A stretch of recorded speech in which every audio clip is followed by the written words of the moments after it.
ऋषिकेश के निकट तपोवन स्थित डेक्कन वैली में कैफे संचालक नितिन देव की गोली मारकर हुई हत्या का मुनीकीरेती पुलिस ने खुलासा कर दिया है। पुलिस ने नितिन देव की हत्या के षड्यंत्र में शामिल एक आरोपी को गिरफ्तार कर लिया है, जबकि 2 आरोपी अभी देहरादून की जेल में बंद है। गोली मारने वाले 2 शूटर अभी फरार है, जिनकी तलाश में पुलिस यूपी में डेरा डाले हुए है।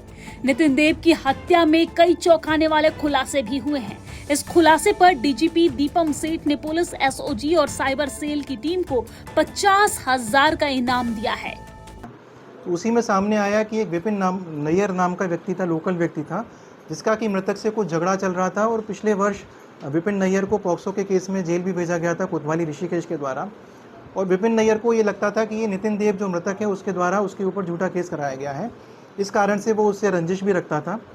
और जेल में रहने के दौरान विपिन नैयर की मुलाकात रामवीर नाम के गैंगस्टर से होती है। जो रामवीर था ये 2008 में भी एक मर्डर कर चुका था और पिछले वर्ष 2024 में भी 2 लोगों का मर्डर किया था रायपुर जनपद देहरादून में, और उसी कारण से वो जेल में निरुद्ध था।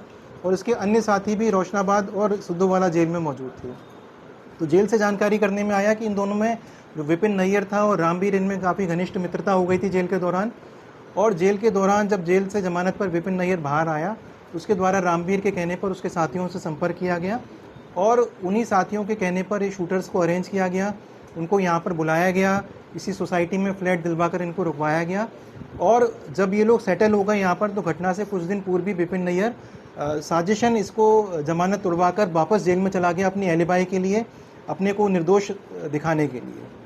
तो इन सभी एंगल्स को हम लोगों ने कड़ी से कड़ी को मिलान करते हुए सारी टेक्निकल एनालिसिस करके, फ़ोन नंबर्स की एनालिसिस करके, जो हमारा यूपीआई ट्रांजैक्शंस हुए थे उनकी एनालिसिस करके, ई प्रिजन के माध्यम से जेल में जो ये गैंग निरुद्ध था, इनसे कौन कौन लोग मिलने आए थे, इन सारी डिटेल्स को एक साथ एनालिसिस करते हुए जो इसका मुख्य साजिश करता था, जो रामवीर का दाहिना हाथ है, जो कि बाहर था, जिसके द्वारा विपिन से संपर्क करके इसको शूटर उपलब्ध कराए गए थे, तो ऐसे व्यक्ति विमलेश को हम लोगों के द्वारा गिरफ्तार किया गया है।